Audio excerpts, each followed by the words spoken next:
Hey everyone, Void Touched here. We have ourselves a brand new TWAB to read today. It was just released 11/11/2021. Happy Veterans Day, Armistice Day, whatever it is you want to call it. So this week at Bungie, we got guns over here. You know, I'm sorry, I'm going to stop real quick. I really do love this setup here. I'm looking forward to the Hunter setup, the hoodie, because that's my jam. The punk rocker Titan, and then the almost looks like I can't remember his name because I never played it, from Dishonored. It almost looks like one of the characters from Dishonored with the way their mask is set up. That's really cool. All right, so they got guns, which I'm excited about. We got a lot to cover this week, so I'm going to keep this intro short so we can get into it. New emblem, which looks dope. We'll go over that in a moment. New Trials Lab info, a long list of weapon changes, fashion magazine cover, more Bungie bounties, and a partridge in a pear tree. All right. Scratch that last one. It's only November. All right. I'm glad that they keep true to traditional holiday values. So be true. This is the new transgender awareness emblem, which is super dope. It looks really good. I really like how that looks. This is a code. You go put that into Bungie rewards and it'll give you this emblem. Looks really cool. We're going to redeem that in a little bit. All right. They also are selling the Bungie's Pride pin with all the profits going to the Trans Lifeline, which is, once again, fantastic. All right, so back to the lab again. This week it looks like we're going to be doing Trials Labs with Capture the Zone again. Let's see. So yeah, it's the zone appears in the middle of the map for the first round, and then whoever loses gets the flag put into their zone in the next round. And if you're tied, it gets put back into the middle. You win by either eliminating the team or capturing the zone. The zone is locked out at the beginning of the match, and it has a indicator over it. And eventually, I think it's like 30 seconds into the match. Yeah, 30 rounds after the round starts, the capture zone is enabled, and then you capture the zone, and that's how it goes. All right. Feedback from the previous capture zone lab. We made the following changes. We are using a stronger trials map, Endless Veil. Okay. Rather than rotating through points to give one team a significant location advantage, we are rotating through 3 neutral points. Okay. Temple, mid, shrine. All right, so they're always going to be roughly in the middle. They're just going to be either in the dead center of the map or to the left or to the right. Cool. Players no longer get super energy when capturing a zone. All right, either before or after the round ends, because that was pretty unfortunate, because you could kill everybody and then you go and capture the zone and then everybody gets a good chunk of super energy on there. As mentioned last week, card-based matchmaking is on all weekend with the Flawless pool turned on Sunday morning at 10 a.m., which is the reset now. It's 11 a.m. for us here in Central Time. As with the previous 2 labs, a 2x Trials rank booster will be on all weekend. Sweet. Going forward, we are looking at adding in-match rewards prior to getting a 7-win card, making it more worthwhile to play in the Flawless pool, and for increasing reputation gain, especially in the later ranks. We are still firming up plans, so expect more information on rewards in December. Dope. Here we go. Pew, pew. Our 30th anniversary is coming up quick, and the new dungeon and cool rewards aren't the only thing we are adding to the game. We are also making a hefty tuning pass to weapons and perks. We've still got a little bit of time before these changes go live on December 7th, but in the spirit of transparency, let's get into it early. Please welcome to the stage design lead Chris Proctor. Always love hearing from Chris. Good day again. We have a mid-season weapons update ready to go live for you next month. Because Season of Loss is a slightly larger season than normal, we have a slightly larger mid-season tuning pass for you. Let's get into the nitty-gritty. I'm excited. Archetypes, shotguns. In Season 11, we wanted to see if slugs could be viable in PvE with a high enough reward for risks of getting close and the time it takes to aim at the head. Good news, they're viable. However, they currently outclass pellet shotguns and any other special ammo options, not to mention being part of a dominant boss melt tactic. We would like to equalize this a little bit. However, since pellet shotguns are easier to use than slug shotguns, they don't need as large a bump. Reduce slug shotgun PvE damage bonus from 30% to 20%. Okay. Gave pellet shotguns a 10% PvE damage bonus. So I'm going to have to do some comparisons. I don't have old numbers for the slug shotties from first and last out. But we'll do some, we'll take a look at that. That doesn't sound like it's a huge nerf, but it is a nerf nonetheless on slug shotguns. But it is a buff on pellet shotguns. So we'll see how it works. Linear Fusion Rifles. Season 14, we bumped these up. I believe that while their potential damage output competes numerically, and they're extra hot right now given right now, because of the sweet particle deconstruction artifact mod, it's amazing. They can't compete with the ease of use over other damage options. Last time they got a precision damage buff. This time it's a flat damage buff of 10% for PvE damage. Okay. Caster swords. We ship this with a high heavy attack ammo cost to offset the great melee weapon that also has a good ranged attack. But now believe it's safe to reduce the ammo cost. Absolutely. Heavy attack ammo cost is going down from 8 to 5. Another good buff. In Season 11, we bumped bow damage up 10% versus rank and file enemies. Having seen this in game for a few seasons, it seems safe to nudge them up again. Increasing damage versus rank and file enemies by about 10% again on bows. So another great buff. Sidearms Infusion Rifles. Due to an ancient data error entry, sidearm Infusion Rifle projectiles were non-hit scan.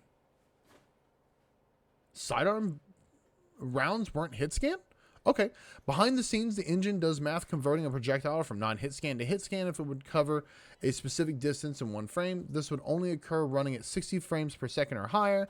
Shout out to a specific community that provided us with evidence on this issue. You know who you are. Increase sidearm Infusion Rifle projectile speed from 999 to 9999. Makes it hit scan regardless of frame rate. Interesting. Okay.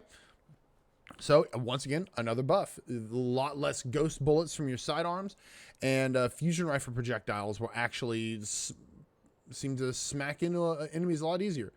Okay, Vex Mythoclast. Whew. Yeah, we overbuffed this. Slight disagree, but okay. And while it's kept in check by the peak shot potential of hand cannons and etc., it's definitely melting faces. So this is all a PvP type of thing. In playtest, we feel it's still strong enough to be desirable without feeling free. Reduced aim assist stat by 25, fair. Reduced the linear fusion rifle mode aim assist cone scalar from 1.1 to 1.05, also fair. Now requires 3 elimination for full overcharge instead of 2. So all of this is a straight PvP nerf. PvE wise, aim assist, PvE wise, your Vex Mythoclast should still stay dominant and top of the list. Fighting Lion. This wasn't a specific problem, but given increasing frustration with breach-loaded grenade launchers and Crucible, it seemed like a misstep to say, we hear you. Okay, yeah, this is basically what they were saying before. They didn't want to say, we hear you, and then make an infinite ammo grenade launcher. They've told us that before. Should be clear that everyone, the full nerf isn't needed, so we're adjusting it. It's not a full rollback. Almost infinite ammo and actually infinite ammo are a difference. And in playtests where we tried to abuse infinite ammo, it was extraordinarily oppressive, much more than we expected given that it had a ton of ammo previously. Remove the multi-hit requirement, increase the buff to reload from 50 to 70, and increase the buff duration to 7 seconds. Okay.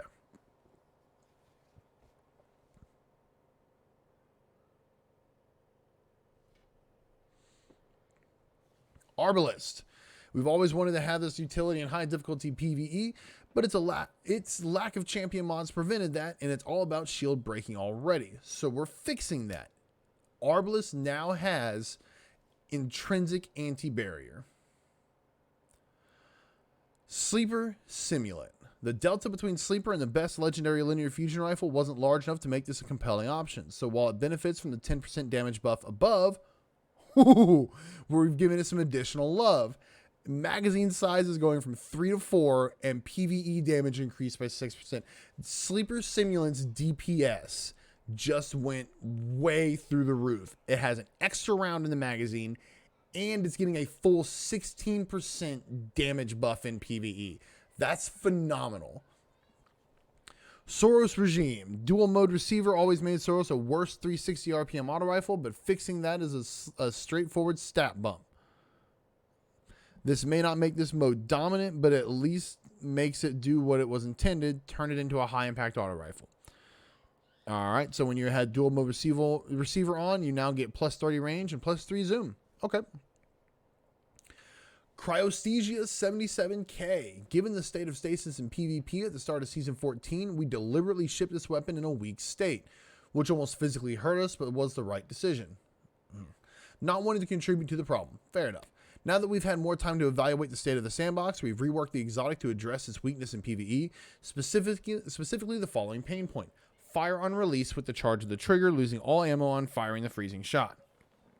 Removed variable trigger completely. Now fires on trigger press instead of release. Now this will make it feel much more responsive. Charge shot moved to special reload. Getting a final blow with the sidearm enables access to the special reload. Once the charge shot is fired, the weapon reverts back to standard sidearm mode. This does not cost your entire magazine. Charge shot now causes an AoE, which freezes AI and slows players. Direct hits still freeze. Damn, Cryostesia just went up. All right. Leviathan's Breast. Leviathan's Breath. This bow is underused, so we wanted to give it a bump while also making its catalyst more interesting. Expect this type of catalyst tweak to become more common moving forward. The catalyst now grants Archer's Tempo perk in addition to its other effects. Ooh, so Leviathan's Breath draws super slow. Archer's Tempo is going to change that. Ooh, Leviathan's Breath in the future might be pretty decent unstoppable bow option. Even now. If fusion rifles weren't so dominant, Leviathan's Breath almost might be the unstoppable option right now. Interesting. Whisper of the Worm, our baby. The original DPS king has fallen out of favor. True. With the delay before the damage buff kicking in, making the weapon less usable in short damage phases, and optimal sustained damage requiring all critical hits but not sufficiently rewarding precision. Reduce delay on activating Whispered Breathing from the catalyst from 2.1 seconds to 1.2 seconds. White Nail refill changed. Was 3 from inventory. Now pulls 2 from inventory and 1 from thin air. 2 from inventory and 1 from thin air. I think Whisper of the Worm has 15 rounds right now.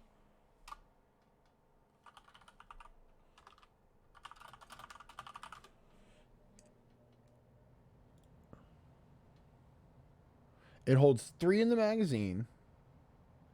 And I think without any sort of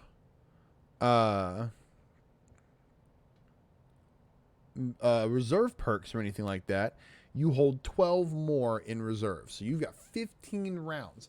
So you got to think that from all 15 of those, that's 5 full magazines. 5 rounds will be coming out of that. This thing can go on for well over 20 rounds if you do this right.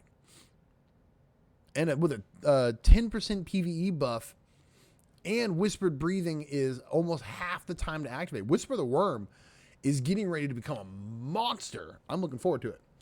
Darcy, this sniper rifle's damage has fallen behind his other options have been buffed, and his damage is dependent on crits, which also requires while also requiring 100% time on target. So we've improved ease of use and bumped the damage up. Blech. The way Darcy works right now is you have to aim and stay on your target for a certain amount of time, and then it gives you all the damage buffs for it. It tells you the target's health, how far they are from you, and then it gives you a bunch of different buffs and stuff like that when you're shooting them. So what they're doing now is they're reducing flinch, recoil, and accuracy degradation by 50% while Personal Assistant is active. Personal Assistant now has a 1-second delay before deactivating when off target, because it was instant. If you're on target and then the target moved and you missed for just a moment, you'd have to reset your Personal Assistant, which usually I think takes like 2 seconds or so to activate on a target. So it wasn't very good. Increased PvE damage by 20%. That's awesome. I love it. Malfeasance. For a weapon all about explosions, as hand cannons explosions were a bit underwhelming, increasing explosion damage by 50%. That can be a significant buff, especially right now, because even still, you get 3 hunters using Lucky Pants, all using Malfeasance, and it will shred bosses, especially Taken bosses.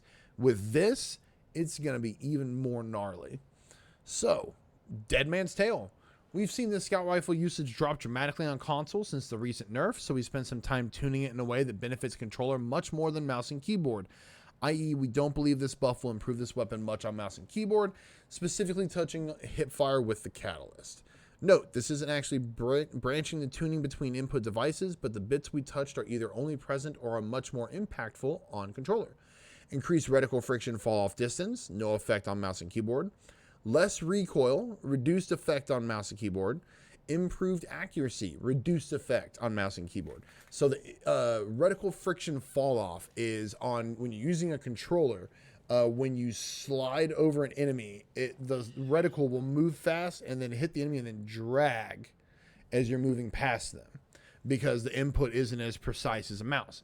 So what this is doing, that doesn't exist on mouse and keyboard whatsoever. What this is doing is the distance, the fall off distance that it would stop working has been increased. So now when you're hip firing, somebody can be further away for the reticle to actually stop and drag on them and keep going.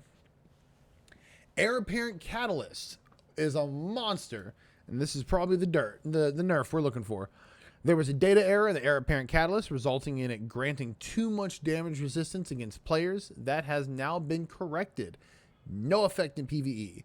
So reduced damage resistance against players from 75% to 25%. A hefty nerf. And it's going to be much, much appreciated. Lawrence Driver, the bonus ability energy feels extraneous. When the damage buff is so strong. So we're limiting certain weapon sources of ability energy.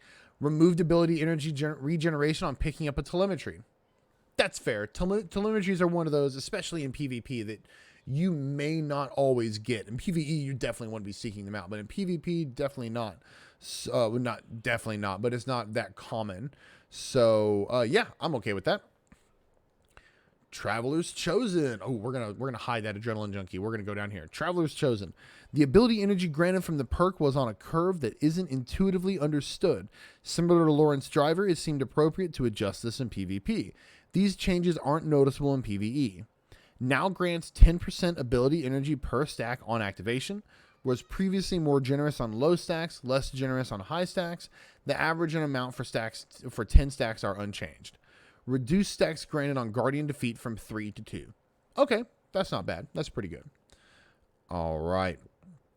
Adrenaline Junkie.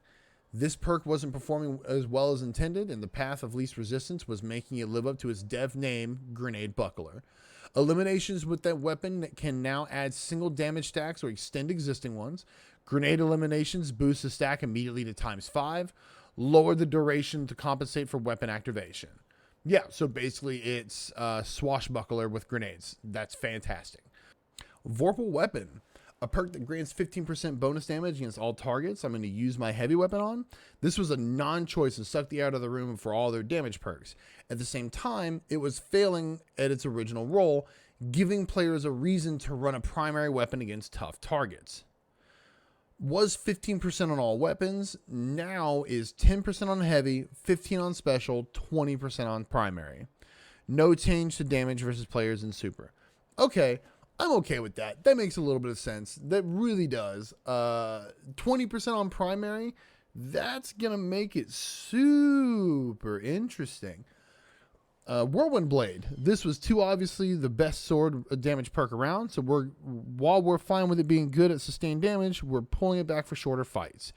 Increase the number of stacks needed to hit maximum damage from 5 to 10. That's a nerf. That is an unfortunate nerf.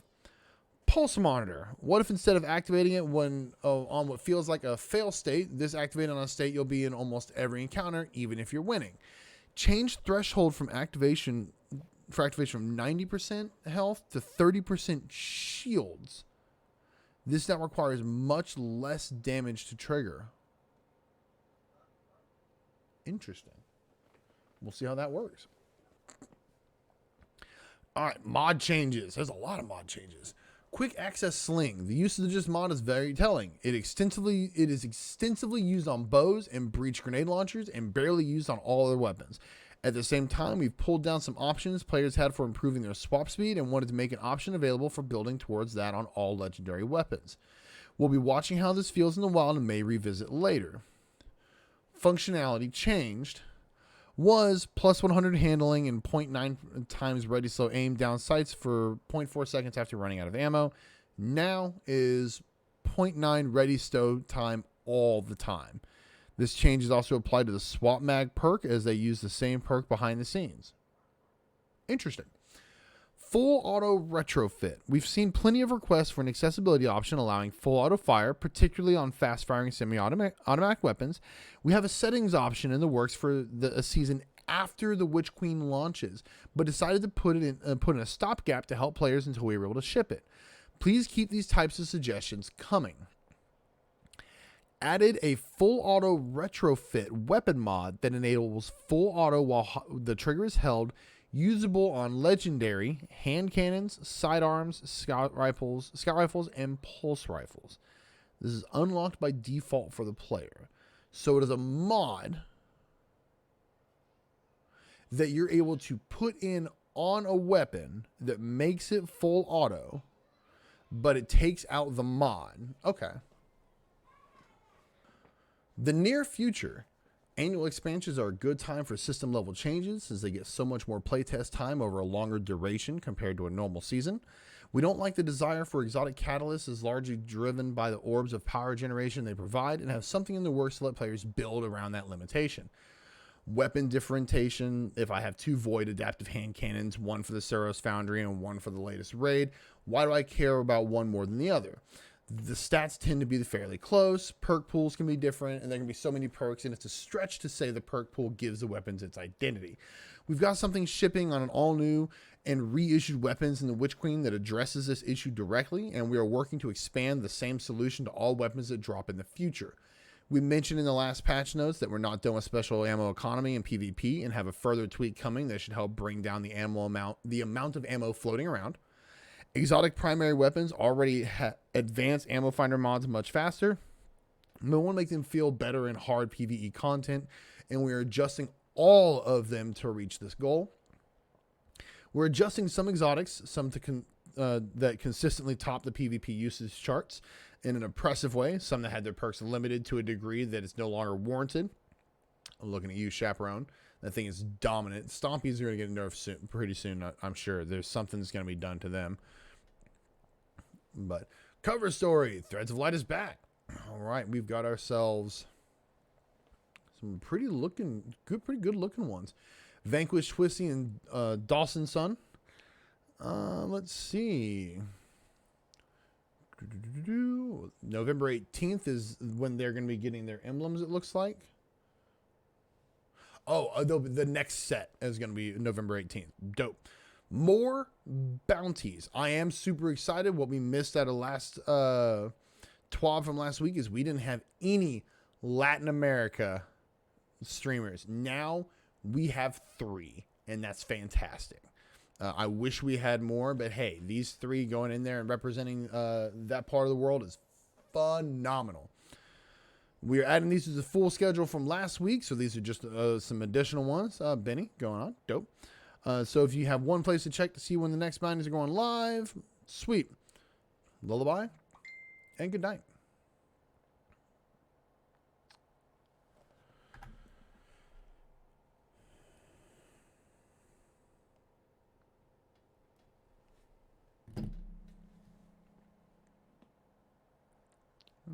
Lullaby, and good night. It is now time for an important update from our player support team.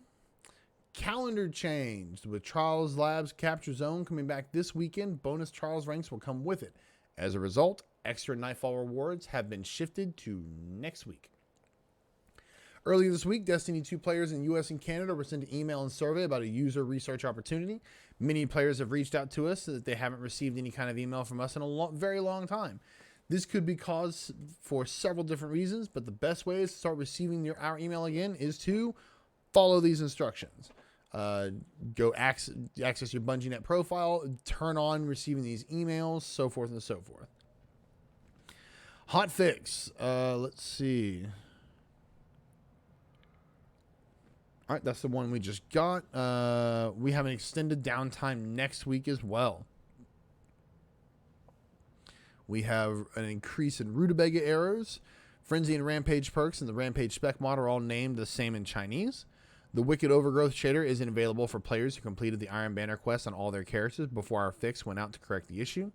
If players start the Lost Lament quest on one character and complete it on another, Banshee still tries to give the Broken Blade to the first character to complete the quest that no longer exists. When Warlocks perform a Phoenix dive, they can't slide for 5 seconds. Weird. Those are the biggest problems that they're facing right now.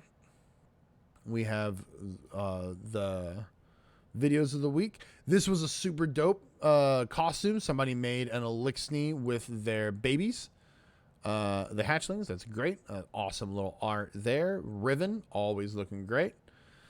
All right, well, that was a lot of information. If you made it this far, bless your heart. You are our kind of people. You know, I'm from the South. Bless your heart means something different. While every TWAB leading up to the 30th anniversary might not have this much meat on the bone, I can promise they'll all have plenty of gravy and stuffing. See you soon, Cosmo. All right, I'm thinking that is a lot of really cool stuff. We have quite a bit of weapon updates here. Let's go right back up to them and take a look at the regular weapon updates. Shotguns are getting slug shotguns are getting a 10% nerf from what they have right now, which may sound substantial, but I get the feeling that even then it's not going to be that bad. With Vorpal, they're not going to be changing that at all on special weapons. Your Cartesian coordinate, your first in, last out, things like that are going to stay the same. So your slug shotguns, like your first in, last out, your god rolls, like I have, are going to last for a while. Pellet shotguns getting a 10% damage buff. You know, I don't think it's that they need to buff shotgun damage. It does need a little bit of a buff. Let me rephrase that. That's not the issue. The issue is when you get close to enemies, that stomp mechanic that some of them have, some of the bigger ones, or the just outright unfair hit detection on some of these melee attacks where they swing completely opposite of you or they're clearly out of range and it destroys you. Or I've seen some times where you've stunned an enemy, and if you get too close to them, they move out of that stun to do a melee attack. That's rare, super rare that I've run into it, but I have seen something like that. So I think that I like the buff on shotguns. I think it needs a little more. Linear fusion rifles getting a 10% damage buff, a straight 10% damage buff, I think is great. Caster swords having their ammo reduced for ammo cost for heavy attacks is fantastic. Bows, I love bows. I think they're super cool. It is a little jarring sometimes to be playing a space sci-fi fantasy where I'm using a bow, but at the same time, they're in the game. They need to be viable, and I like that they're giving them another roughly 10% damage buff. It's probably like a 9.5, 9.6 damage buff, but it's roughly 10%. Sidearms Infusion Rifles getting a huge buff that a lot of people may not see as a buff at first, but going from a straight projectile to a hit scan means ghost bullets are going to disappear. Everything will be applied to it properly. Range will be applied to it properly. That is a very good change. The changes to Vex Mythoclast and Fighting Lion are something that are, the Vex Mythoclast is just purely PvP. The Fighting Lion is going to be made viable and kind of be adjusted to exist in an infinite ammo meta. Anti-barrier on Arbalest is great. Sleeper Simulant and Cryostesia 77k and Whisper of the Worm got a massive buff. They're going to be super viable. Like, I'm already sitting here trying to think of some decent Arbalest builds. Probably running that because it's anti-barrier. It would have to be an unstoppable pulse rifle, unstoppable sidearm, but I could do it. Or an unstoppable linear fusion rifle, and then you can run an overload bow, and you would have everything covered at that point in time. That's fantastic. I love having more exotics with intrinsic anti-champion mods because that opens up so much more in our build potentials. Like Arbalest, and it already does extra damage on shield breaks. So you bust a barrier with that, and it's effective. If you break a barrier with it, the enemy takes extra damage from a kinetic weapon. And then on top of that, with it being anti-barrier, you're just going to be taking these champions out left and right. It's great. Soros Regime just makes it a little more viable. That's neat. Cryostesia being completely changed from the way the trigger mechanism works and being an AoE, I think that is going to work fantastic. Whisper of the Worm is going to be back at the top of the heap. Malfeasance is going to be pretty good. We're looking great. I've got the Adrenaline Junkie setups here. we'll see how it goes. I'm looking forward to a lot of this. Anyways, thanks everyone for hanging out and checking this TWAB out with us. I hope you all have a great day. We're going to be doing more solo Grandmasters and such. So yeah, everybody hang out. Check me out on Twitch. I appreciate it. Peace.